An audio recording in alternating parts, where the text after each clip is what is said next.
Shalom, pemirsa yang saya cintai. Kita patut bersyukur kepada Tuhan oleh karena kasih dan rahmat Tuhan masih diberikan kepada kita semua. Khususnya nafas hidup Tuhan karuniakan kepada kita semua. Kita bertemu kembali dalam pekan Minggu Sembayang untuk Rumah Sakit Advent Bandung yang dilakukan setiap bulan. Dan bulan ini, bulan Maret, tema yang akan kita pelajari yaitu kembali ke altar. Kita akan bertemu setiap pagi untuk mengikuti akan Minggu Sembayang ini. Sekali lagi saya rindu, mari kita berdoa bersama-sama. Bapa di surga, terima kasih Tuhan. Untuk nafas hidup Tuhan masih karuniakan kepada kami semua. Kami sangat merindukan kehadiran Tuhan untuk menuntun kami di dalam kebaktian Minggu Sembayang Rumah Sakit Advent Bandung. Di dalam nama Yesus Juru Selamat kami. Amin. Hari ini, judul daripada pembahasan kita yang bertemakan kembali ke altar, yaitu saat Anda merasa putus asa, saat Yesus mengutamakan Tuhan. Di atas kayu salib, kira-kira jam 3, Yesus berseru dengan suara yang nyaring, Eli, Eli, lama sabatani, yang artinya Allahku, Allahku, mengapa engkau meninggalkan aku? Saat itu adalah saat yang sangat krusial bagi Yesus. Yang menjadi pertanyaan adalah, mengapa Yesus berseru dengan suara yang nyaring, Allahku, Allahku, mengapa engkau meninggalkan aku? Kita akan lihat jawabannya nanti. Mari kita lihat secara sepintas, siapakah Yesus itu? Ada banyak catatan di dalam Alkitab yang mencatat siapakah Yesus itu. Saya hanya mengambil 4 saja. Yohanes 1 ayat yang ke-1 berkata, Yesus adalah Allah. Matius 8 ayat yang ke-16 berkata, Yesus melakukan mujizat-mujizat sebelum dia disalibkan. Banyak sekali mujizat telah dibuat oleh Yesus. Terus yang ketiga, Yesus mengubah hidup orang. Lukas 19 ayat 1 sampai 10. Ia mengubah kehidupan daripada Sakeus. Dan banyak lagi yang telah dilakukan.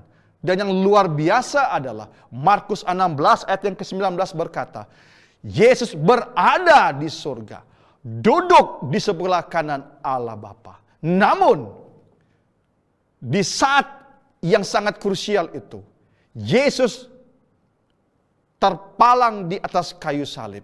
Dan di atas kayu salib, anak Allah yang tidak bercacat celah tergantung di salib. Seorang penulis Kristen bernama Ellen G. White dalam bukunya Kerinduan Segala Zaman, jilid 2 halaman 407 mencatat bagaimana penderitaan Yesus di atas kayu salib. Dagingnya sobek dengan pukulan tangan. Tangan yang sering direntangkan untuk memberkati dipakukan pada kayu palang. Kaki yang tidak mengenal jerih lelah dalam pelayanan kasih dipakukan di salib. Kepala raja itu ditembusi oleh mahkota duri. Bibir yang gemetar mengucapkan seruan malapetaka. Yesus, mengapa engkau tinggalkan aku? Dan yang lebih menyakitkan lagi, tetesan darah mengalir di kepalanya, tangannya, kakinya akibat paku dan mahkota. Dan kesengsaraan itulah yang menyiksa tubuhnya.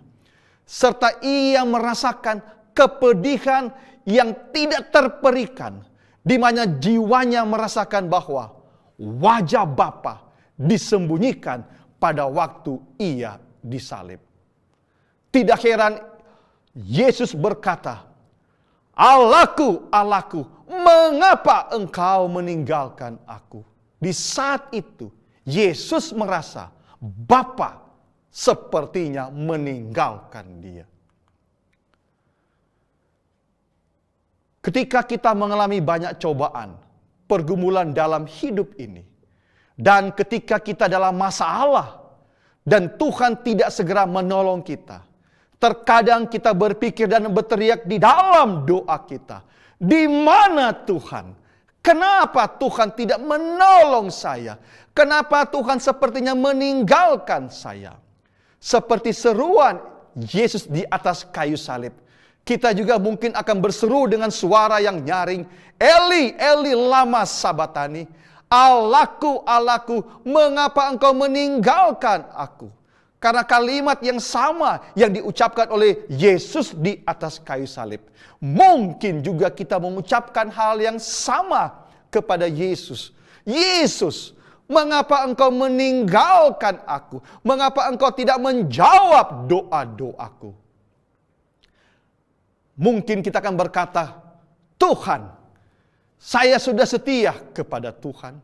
Saya sudah kembalikan perpuluhan lalu persembahan. Saya selalu berdoa kepada Tuhan. Saya selalu membaca Alkitab. Saya selalu rajin ke gereja. Saya suka membantu orang yang lain. Saya terlibat dalam penginjilan dan suka berpuasa. Anda boleh menyebutkan perbuatan-perbuatan baik ataupun kegiatan-kegiatan rohani yang telah kita lakukan kepada Tuhan. Namun kita berseru kepada Yesus dengan suara yang nyaring. Apalagi yang kurang Tuhan? Mengapa engkau meninggalkan aku? Kalimat itu mungkin sering kita ungkapkan kepada Tuhan. Di saat kita lagi bergumul, di saat kita lagi berseru kepada Tuhan. Oleh karena banyak tantangan, banyak masalah yang kita hadapi. Dan setelah itu kita menyebutkan Tuhan, saya kan sudah baik kepada Tuhan. Saya tidak berbuat jahat kepada orang yang lain. Dan banyak hal-hal rohani kita sebutkan kepada Tuhan. Dan akhirnya oleh karena Tuhan tidak datang menolong kita. Dan kita berkata, apalagi yang kurang Tuhan? Mengapa engkau meninggalkan aku? Saat yang sangat krusial itu, setelah Yesus berseru, mengapa Tuhan tinggalkan aku? Di saat itu, ada satu kalimat yang mengikutinya berkata, seperti dengan suara yang nyaring, Yesus berkata, Eli, Eli lama sabatani, mengapa engkau tinggalkan aku? Dengan suara yang nyaring yang sama juga, Yesus berseru kepada Bapa, ya Bapa, ke dalam tanganmu kuserahkan nyawaku. Dan sesudah berkata demikian, ia menyerahkan jiwanya. Dalam bahasa Inggris berkata, Father, into your hands I commit my spirit. Di saat yang krusial itu, satu-satunya jalan bagi Yesus adalah back to the altar. Kembali ke altar, kembali ke Tuhan. Caranya ia kembali kepada Tuhan adalah ia hanya memasrahkan hidupnya kepada Tuhan. Penulis Kristen bernama Ellen G. White berkata, di tengah kegelapan yang mengerikan itu, tampaknya ditinggalkan Allah, Kristus telah menghabiskan teguk terakhir dalam cawan celaka manusia. Pada saat-saat yang mengerikan itu, ia bergantung pada bukti penerimaan Bapanya yang diberikan kepadanya hingga saat itu. Di saat yang krusial itu, walaupun Yesus merasa Bapa tinggalkan dia, namun ia tetap bergantung kepada Bapa. Kenapa ia tetap bergantung kepada Bapa? Lebih lanjut, Ellen G. White berkata, Yesus kenal baik akan tabiatnya. Yesus mengerti akan keadilannya, kemurahannya, kasihnya yang besar. Oleh iman, Yesus berharap padanya. Selamanya dipatuhinya dengan penuh kegembiraan. Yesus kenal Bapanya. Yesus kenal tabiatnya. Lebih lanjut, Dan sebagaimana dalam sikap patuh, diserahkannya dirinya kepada Allah, ia merasakan bahwa hilangnya anugerah Allah telah ditarik kembali oleh iman. Kristus menjadi pemenang. Yesus kenal Bapaknya. Walaupun Yesus merasa sepertinya Bapaknya tinggalkan dia, namun ia tetap percaya kepada Bapaknya.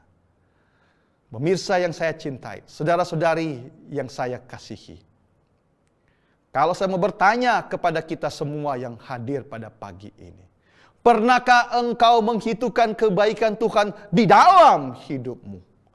Ada satu lagu yang saya sangat suka sekali. Lagunya adalah, hitung satu-satu berkat-Mu yang diberikan Tuhan setiap waktu. Satu-satu hitung berkat-Mu dan lihatlah kasih Tuhan padamu.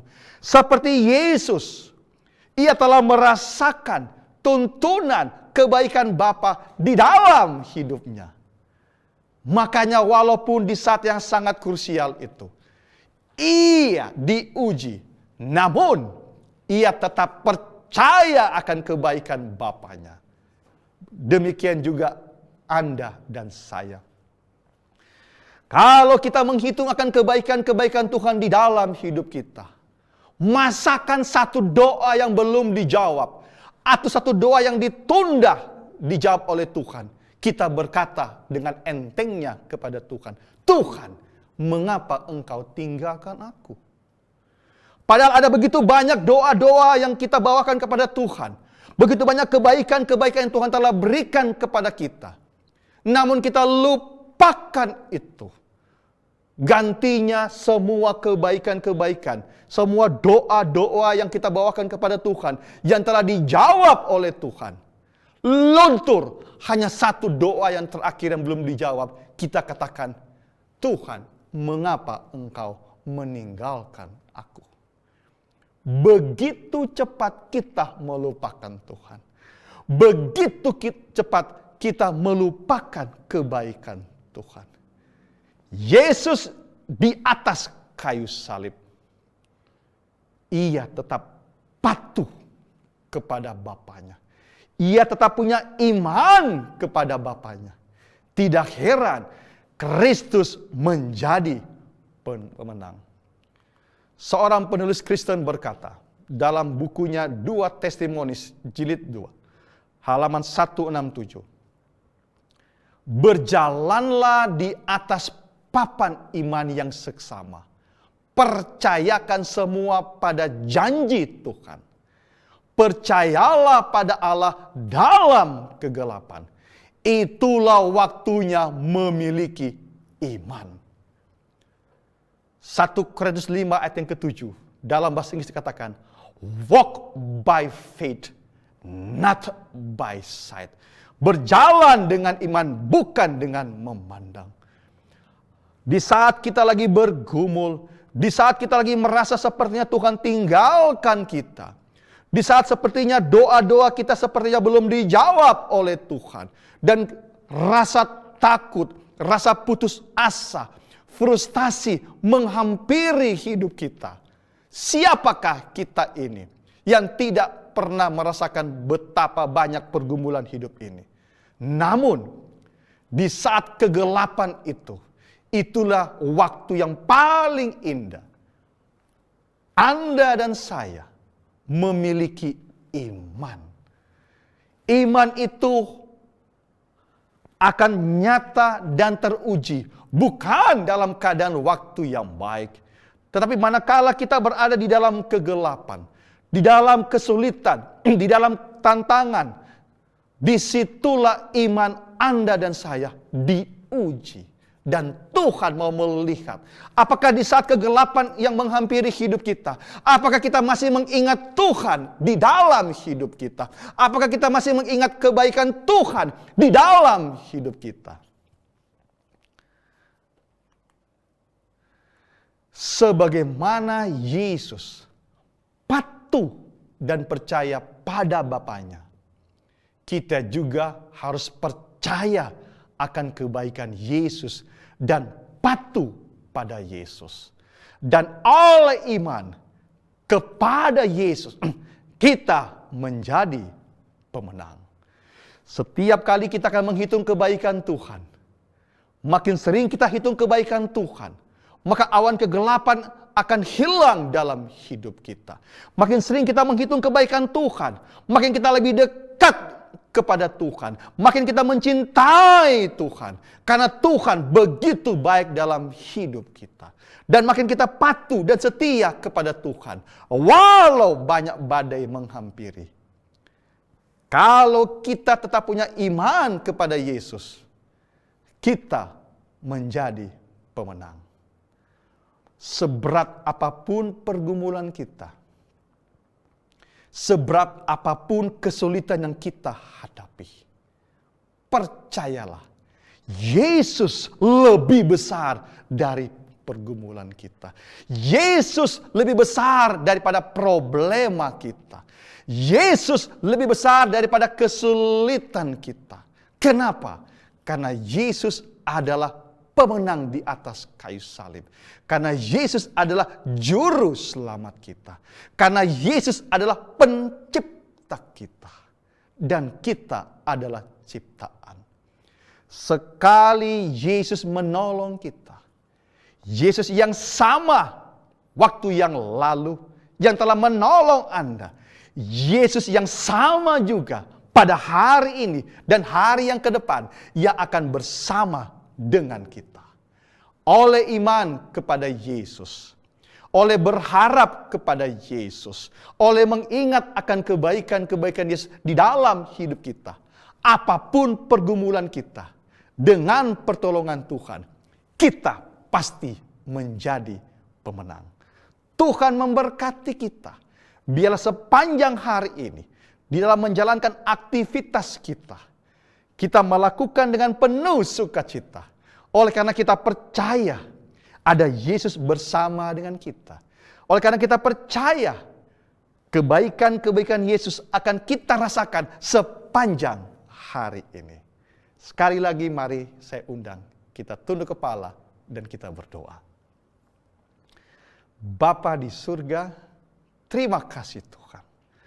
Oleh karena kami mempunyai Tuhan Yesus yang luar biasa, yang mengasihi kami.